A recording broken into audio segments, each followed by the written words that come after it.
নমস্কাৰ সকলোকে স্বাগত জনাইছোঁ মোৰ এই ইউটিউব চেনেললৈ। আজি মই অসমৰ এক ডাঙৰ সমস্যাৰ ওপৰত আপোনালোকৰ লগত এইটো ভিডিঅ' আলোচনা কৰিম। সমস্যাটো হৈছে অসমৰ যি শিক্ষা ব্যৱস্থা আছে, অসমৰ শিক্ষা ব্যৱস্থা দিনক দিনে তললৈ কিয় গৈ আছে। এতিয়া মই ৰিচেণ্টলি আপোনালোকৰ এটা বাতৰি দেখাইছোঁ মই স্ক্ৰীনত। তো তাত দেখাইছে গোটেই ভাৰতবৰ্ষৰ ভিতৰত অসমৰ শিক্ষা ব্যৱস্থা তল ফালৰ পৰা নাম্বাৰ 2 পজিশ্যনত স্থান পাইছে। গোটেই ভাৰতবৰ্ষৰ ভিতৰত তল ফালৰ পৰা নাম্বাৰ 2 স্থানত পজিশ্যন পাইছে অসমৰ শিক্ষা ব্যৱস্থা। এয়া কি আমাৰ কাৰণে গৌৰৱ কথা? হয়, গৌৰৱ কথা, বহুত গৌৰৱ কথা। আমাৰ অসম ওপৰৰ পৰা নাম্বাৰ পজিশ্যনত পাব পৰা নাই, কিন্তু কি হ'ব, তলৰ পৰাটো পাইছে। তাৰ কাৰণে আমাৰ হিমন্ত বিশ্ব শৰ্মাক ধন্যবাদ দিছোঁ, আমাৰ শিক্ষামন্ত্ৰীক ধন্যবাদ দিছোঁ। কিন্তু আমাৰ শিক্ষা ব্যৱস্থা জানো এনেকৈ উন্নতি হ'ব পাৰিব?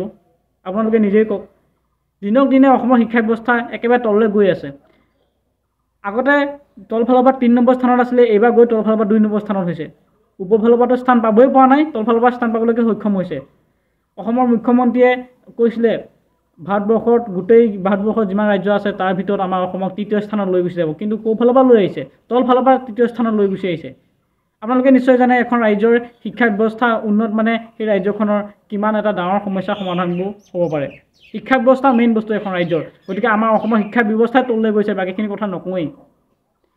এতিয়া আপোনালোকে নিশ্চয় দেখিছে যে শিক্ষা ব্যৱস্থাৰ কাৰণে আমাৰ যি টেট শিক্ষা পাতে, টেট শিক্ষক নিযুক্তি দিয়ে টেট পৰীক্ষাৰ দ্বাৰা, তাত 2 নম্বৰ পাই পেলাই এজন শিক্ষকে চাকৰি পাব। অসমত অংক পঢ়াব, অংক শিক্ষক পাইছে। 2 নম্বৰত কোনোবা চাকৰি পায় নেকি অসমৰ শিক্ষক? আকৌ অংক বিষয়টোত 2 নম্বৰ পাই পেলাই চাকৰি পাবলৈ সক্ষম হৈছে। এই 2 নম্বৰ পাই পেলাই যিজনে চাকৰি পাব সেইজনে কি পঢ়াব? আপোনালোকে নিজেই কওক। টেট পৰীক্ষা পাতিছে, আপোনালোকে 2 নম্বৰত কোনোবা এজন ছাত্ৰক চাকৰি দিছে, কোনোবা এজন শিক্ষক মানুহক চাকৰি দিছে। মই ভাল পাইছোঁ, চাকৰি দিছে, ভাল কথা। কিন্তু 2 নম্বৰ টেট পৰীক্ষাত পোৱা ছাত্ৰজনে বা মানুহজনে কেনেকৈ বাকী ছাত্ৰ ছাত্ৰীসকলক কেনেকৈ মেথছ পঢ়াব? আপুনি নিজেই কওক। যদি 2 নম্বৰ পোৱা টেট পৰীক্ষাত 2 নম্বৰ পোৱা মানুহজনে যদি অংক পঢ়াবলৈ হয়, তেতিয়াহ'লে তাৰ ষ্টুডেণ্ট খুব বেছি 4-5 নম্বৰ পাব পাৰিব। তাতকৈ আৰু পাব পাৰিবনে? 4-5 নম্বৰ পোৱাৰ লগে লগে আপোনালোকে কি কৰিব? ফেইল কৰাই দিব ল'ৰা ছোৱালীক। আৰু এনেকৈ আমাৰ অসমৰ শিক্ষা ব্যৱস্থাৰ হাৰ দিনক দিনে কমি যাব। মই বেয়া নকৰোঁ, মই তেওঁক ইনচাল্ট কৰা নাই যিজনে 2 নম্বৰ পাই পেলাই শিক্ষকতা কৰিবলৈ আগবাঢ়ি আহিছে। মই তেওঁক 2 নম্বৰ ইনচাল্ট কৰা নাই। মই ইনচাল্ট তাকে কৰিছোঁ যিকেইজনে ছিষ্টেম বনাইছে। আমাৰ এডুকেশ্যন ছিষ্টেমটো যোনে বনাইছে সেয়া হৈছে আপোনাৰ মুখ্যমন্ত্ৰী ডাঙৰীয়াই হওক বা শিক্ষামন্ত্ৰী ডাঙৰীয়াই হওক। আমাৰ এডুকেশ্যন ছিষ্টেমটো ইমান ঘাটিয়াকৈ বনাইছে তেওঁলোকে, যাতে আমাৰ 2 নম্বৰটো মানুহে শিক্ষা প্ৰদান কৰিব পৰা হৈছে, তাকো অংক নিচিনা এটা বিষয়ত। আপোনালোকে নিজেই কওক কেনেকৈ হ'ব। এতিয়া মই কি ক'ব বিচাৰিছোঁ, তেওঁলোকে অংক শিক্ষকটোৰ কাৰণে এনেকুৱাকৈ নিয়ম বান্ধি দিছে যাতে কেৱল মাত্ৰ অংকত অনাৰ্ছ কৰা সকলেহে মাত্ৰ অংকৰ পৰীক্ষা টেট পৰীক্ষা দিব পাৰিব। বাকী কেইজনে কি এনেই নাজানে? বাকীজনে কি অংক নাজানেই? অকল অংকত অনাৰ্ছ কৰিলেহে আপোনালোকে অংকৰ শিক্ষক দিব পাৰিব। যদি এজন ইঞ্জিনিয়াৰে তেওঁ যদি 2টা বছৰ অংক বিষয়টো পঢ়ে BTech কৰি থকা সময়ত, তেওঁ কি অংক পঢ়াব নোৱাৰিব? 10 ক্লাছৰ অংকটো পঢ়াব নোৱাৰিব? যদি এজন ল'ৰাই ফিজিক্সত মেজৰ কৰি পেলাই ফিজিক্সত যদি BSc কৰে, BSc কৰি থকা সময়ত যদি তেওঁ জেনেৰিক ছাবজেক্ট হিচাপে 2 বছৰ যদি মেথছ পঢ়িছে, তেতিয়াহ'লে কি সেইজন ল'ৰাই কি মেথছ পঢ়াব নোৱাৰিব ক্লাছ 10ত?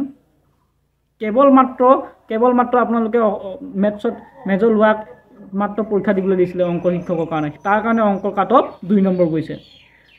মই ল'ৰা ছোৱালীক বা যিজনে চাকৰি পাইছে তেওঁলোকক কোৱা নাই, যিকেইজনে ছিষ্টেম বনাইছে সেইকেইজনক কৈছোঁ। আৰু যদি এনেকৈ আপোনালোকে কেৱল মাত্ৰ অংকৰ বিষয়টোত মেজৰ লৈ যিখিনি পাছ কৰিছে তাকে যদি আপোনালোকে পৰীক্ষা দিবলৈ দি দিয়ে, তেতিয়াহ'লে 2 নম্বৰ 1 নম্বৰটো পাব। কেলৈ পাব? অসমত অংকত মেজৰ কৰি পেলাই কেইজনে BEd কৰি থৈছে আপোনালোকে নিজেই কওক। যিকেইজনে BEd কৰিছে সেই গোটেইকেইজনে চাকৰি পাইছে। অংকত কম্পিটিশ্যন নাইকিয়া হৈ গৈছে। কম্পিটিশ্যন নাইকিয়া হৈ যোৱাৰ কাৰণে আপোনাৰ কাটঅফবোৰ কমি গৈছে অট'মেটিক। সেইটোতো জনা কথা। আৰু এতিয়া আপুনি চাওক, মই যদি মোৰ ঘৰৰ ওচৰত এখন স্কুললৈ যাওঁ, LP স্কুলত, তাত ছাত্ৰ ছাত্ৰীৰ সংখ্যা যিমান তাতকৈ বেছি ল'ৰা ছোৱালীৰ সংখ্যা যিমান বেছি তাতকৈ বেছি একদম কম। 50জন যদি ছাত্ৰ ছাত্ৰী আছে, এজন মাত্ৰ শিক্ষাগুৰু আছে। আপোনালোকে নিজেই কওক, এজন শিক্ষাগুৰুৱে 50জন ছাত্ৰ ছাত্ৰী কেনেকৈ পঢ়াব? তাকো 5টা ক্লাছ আছে। ক শ্ৰেণীৰ পৰা আপোনালোকৰ 5ম শ্ৰেণীলৈকে এখন LP স্কুলত থাকে, আৰু এখন LP স্কুলত মাত্ৰ এজন শিক্ষাগুৰু আছে। এজন শিক্ষাগুৰুৱে গোটেই 5টা ক্লাছত কেনেকৈ পঢ়াব পাৰিব? আপোনালোকে নিজেই কওক। তেওঁলোকে কৈছে শিক্ষক নিযুক্তি দিছোঁ। কেতিয়া দিব? যেতিয়া নেকি এজন শিক্ষক আছে, এজন শিক্ষক ৰিটায়াৰ হৈ যোৱাৰ পিছত আৰু এজন নিযুক্তি দিব। আৰু যেতিয়া সেইজনৰ ৰিটায়াৰমেণ্ট হ'বগৈ, তাৰপিছত আৰু এজন নিযুক্তি দিব। তাৰমানে 50জন ছাত্ৰ ছাত্ৰীৰ ভিতৰত 5টা ক্লাছ পঢ়াব লাগে এজন শিক্ষকে। কেনেকৈ পঢ়াব? মই শিক্ষকসকলক দুখ নিদিওঁ। শিক্ষকসকলক মই বেয়া বুলি নকওঁ, তেওঁলোকে বহুত কষ্ট কৰি পঢ়াইছে, কিন্তু তেওঁলোকে কেনেকৈ পঢ়াব 5টা ছাবজেক্ট কেনেকৈ 5টা ক্লাছত কেনেকৈ 5টাকৈ ছাবজেক্ট পঢ়াব এজন শিক্ষকে আপোনালোকে নিজেই কওক এয়া কি অসমৰ এনেকৈ কি অসমৰ শিক্ষা ব্যৱস্থা আগবাঢ়ি যাব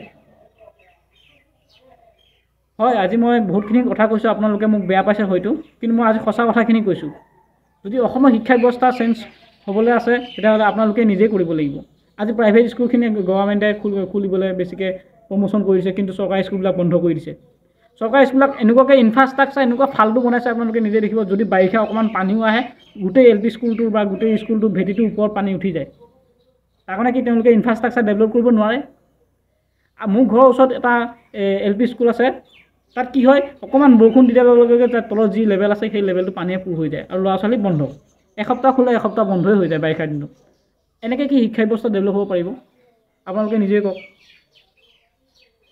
মই জানো মোৰ নিচিনা এজন সৰু সুৰা ইউটিউবাৰে আপোনালোকক এইখিনি কথা ক'লে আপোনালোকে ছাপোৰ্ট নকৰে মোক গালি পাৰিব উল্টাই মই জানো অন্ধভক্ত কিছুমান আছে বিজেপি অন্ধভক্ত ময়ো বিজেপিক ভাল পাওঁ কিন্তু সেই বুলি মই সকলো কথাতে ভাল নাপাওঁ আমি বিৰোধী কৰিব জানিব লাগিব আজি আপোনালোকে যদি বিৰোধী নকৰে আপোনালোকৰ নেক্সট বছৰ আপোনালোকৰ অসমৰ শিক্ষা ব্যৱস্থা আৰু তললৈ যাব মেঘালয় এতিয়া লাষ্টত আছে মেঘালয় একেবাৰে ভাৰতৰ ভিতৰত মেঘালয় একেবাৰে তলত আছে তাৰ ওপৰত আমাৰ অসম আহিছে চ' মেঘালয়তকৈ তলত যাব আৰু কেইমানৰ বছৰত আপোনালোকে এনেকৈ কি অসমৰ শিক্ষা ব্যৱস্থা হ'ব পাৰিব যদি আপোনালোকৰ কথাখিনি মোৰ লগত মিলিছে তেতিয়াহ'লে ভিডিঅ'টো লাইক কৰক আৰু মোৰ চেনেলটো ছাবস্ক্ৰাইব কৰক আৰু চবকে বিলাই দিয়ক শ্বেয়াৰ কৰি দিয়ক যাতে সকলোৱে গম পায় আজিলৈ বেছি নকওঁ আজিলৈ মই ভিডিঅ'টো ইমানতে সমাপ্ত মাৰিছোঁ ধন্যবাদ আপোনালোকে ইমান দেৰি মোৰ ভিডিঅ'টো চোৱাৰ কাৰণে থেংক ইউ